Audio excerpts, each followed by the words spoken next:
ദോശയ്ക്കും ഇഡ്ഡലിക്കുമൊക്കെ അടിപൊളി കോമ്പിനേഷനായിട്ടുള്ള തേങ്ങയോ തക്കാളിയോ ഒന്നും ചേർക്കാത്ത ഒരു ഈസി ചട്നിയാണ് ഇന്ന് ഉണ്ടാക്കാൻ പോകുന്നത്. അതിനായിട്ട് ആദ്യം വേണ്ടത് ഉഴുന്നാണ്. ഈ സ്പൂണിന് ഒരു 1.25 സ്പൂണ് ഉഴുന്ന് നമ്മൾ എടുക്കുന്നുണ്ട്. ഓരോരുത്തരുടെ ഇഷ്ടത്തിനനുസരിച്ച് ഉഴുന്നെടുക്കുക.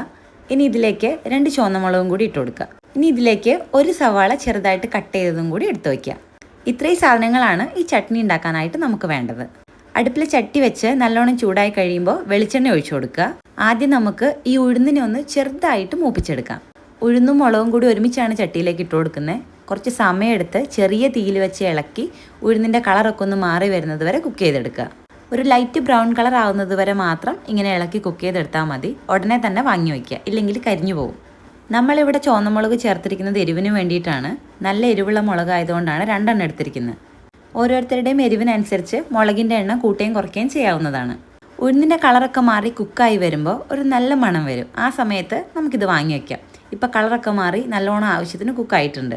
ഇതിങ്ങനെ ചട്ടിയിൽ വെച്ചുകൊണ്ടിരിക്കാണ്ട് ഉടനെ തന്നെ വേറൊരു പാത്രത്തിലേക്ക് മാറ്റി കൊടുക്കുക.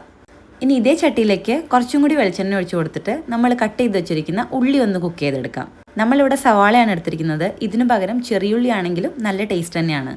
ഉള്ളിയും ഇതുപോലെ ചെറിയ തീയിൽ വെച്ച് നല്ലോണം സമയം എടുത്ത് ഇളക്കി തന്നെ കുക്ക് ചെയ്തെടുക്കുക. ഉള്ളി ഒരുപാട് കരിഞ്ഞു പോകാതിരിക്കാൻ ശ്രദ്ധിക്കുക. ജസ്റ്റ് ഒന്ന് കുക്കായി കിട്ടിയാൽ മാത്രം മതി. നമ്മൾ ഈ ചട്നിയിലേക്ക് കളറിന് വേണ്ടിയിട്ട് ഉള്ളി കുക്ക് ചെയ്യുന്നതിൻ്റെ കൂടെ ഒരു 2 സ്പൂണ് കശ്മീരി മുളക് പൊടി കൂടി ചേർക്കുന്നുണ്ട്. മുളക് പൊടി ചേർത്ത് കഴിഞ്ഞ് അതിൻ്റെ പച്ചമണം മാറുന്നത് വരെ കുറച്ചും കൂടി ഒന്ന് ഇളക്കി കുക്ക് ചെയ്യാം. ഇനി 2 സാധനങ്ങൾ ഒരു പ്ലേറ്റിലേക്ക് മാറ്റി ഇതിൻ്റെ ചൂടൊക്കെ ഒന്ന് മാറി വരുന്നത് വരെ വെയിറ്റ് ചെയ്യാം. ചൂടൊക്കെ മാറി കഴിയുമ്പോൾ മിക്സീൻ്റെ ചെറിയ ജാറിലേക്ക് ഇട്ട് കൊടുത്ത് ഉപ്പ് ചേർത്ത് ചെറിയ ചൂടുള്ള വെള്ളത്തിൽ നമുക്ക് നല്ല പേസ്റ്റായിട്ട് അരച്ചെടുക്കാം. ഉഴുന്നൊക്കെ ചേർത്തിട്ടുള്ളത് കൊണ്ട് നല്ല തിക്കായിട്ടുള്ള ചട്നിയാണ് നമുക്ക് കിട്ടുക. ഇങ്ങനെ തന്നെ കഴിക്കുന്നവർക്ക് വേണമെങ്കിൽ കഴിക്കാം. നമ്മൾ എന്തായാലും ഇതിനൊരിത്തിരി ലൂസാക്കി എടുക്കുന്നുണ്ട്.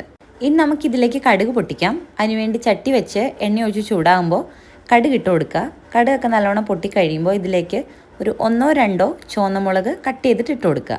ചുവന്നമുളകും കൂടി നല്ലോണം ഒന്ന് മൂത്ത് കഴിയുമ്പോൾ ഇതിലേക്ക് ആവശ്യമായിട്ടുള്ള 2 തണ്ട് കറിവേപ്പിലയും കൂടി ചേർക്കുന്നുണ്ട്. കറിവേപ്പില ചേർത്ത് ജസ്റ്റ് ഒന്ന് ചൂടായി കഴിയുമ്പോൾ നമ്മൾ നേരത്തെ അരച്ചു വെച്ചിരിക്കുന്ന ചമ്മന്തി ഇതിലേക്ക് ഒഴിച്ചു കൊടുക്കുക. ഇനി നമുക്കിതിലേക്ക് എത്ര വെള്ളമാണോ ആവശ്യമുള്ളത് അത്രയും വെള്ളം കൂടി ഒഴിച്ച് എത്ര ലൂസായിട്ടാണോ നമുക്ക് വേണ്ടത് അത്രയും ലൂസാക്കി എടുക്കാം. ആവശ്യമുള്ള വെള്ളം കൂടി ചേർത്തിട്ട് ഒരു 1-2 മിനിറ്റ് മാത്രം അടുപ്പത്ത് വെച്ച് ഒന്ന് ഇളക്കി കൊടുക്കുക. ഈ സമയത്ത് തന്നെ ഇതിലേക്ക് വേണ്ട ഉപ്പും കൂടി ചേർത്ത് കൊടുക്കുക. അങ്ങനെ വളരെ കുറച്ച് സമയം മാത്രം അടുപ്പിൽ വെച്ച് ഇളക്കി കുക്ക് ചെയ്ത് കഴിഞ്ഞിട്ട് ഉടനെ തന്നെ നമുക്ക് അടുപ്പ് ഓഫ് ചെയ്യാം. ഒരുപാട് സമയം ഇത് അടുപ്പിൽ വെച്ച് കുക്ക് ചെയ്യേണ്ട ആവശ്യമില്ല. ഇത്രയും പണികളുള്ളൂ. വളരെ സിമ്പിളാണ്. നമ്മുടെ ചട്നി ഇവിടെ റെഡി ആയിട്ടുണ്ട്. ദോശയ്ക്കും ഇഡ്ഡലിക്കൊക്കെ നല്ലൊരു അടിപൊളി കോമ്പിനേഷൻ ആയിട്ടുള്ള ചട്നിയാണ് ഇത്. തേങ്ങയും തക്കാളിയും ഒന്നും ഇല്ലെങ്കിലും നമുക്ക് അടിപൊളി ചട്നി ഉണ്ടാക്കിയെടുക്കാം. ഈ ചട്നി എന്തായാലും നല്ല ചൂടോടെ തന്നെ കഴിക്കാൻ ശ്രദ്ധിക്കുക. അപ്പോഴായിരിക്കും ടേസ്റ്റ് കൂടുതൽ. നമ്മളിവിടെ ഇഡ്ഡലീൻ്റെ കൂടിയാണ് കഴിക്കാൻ പോകുന്നത്.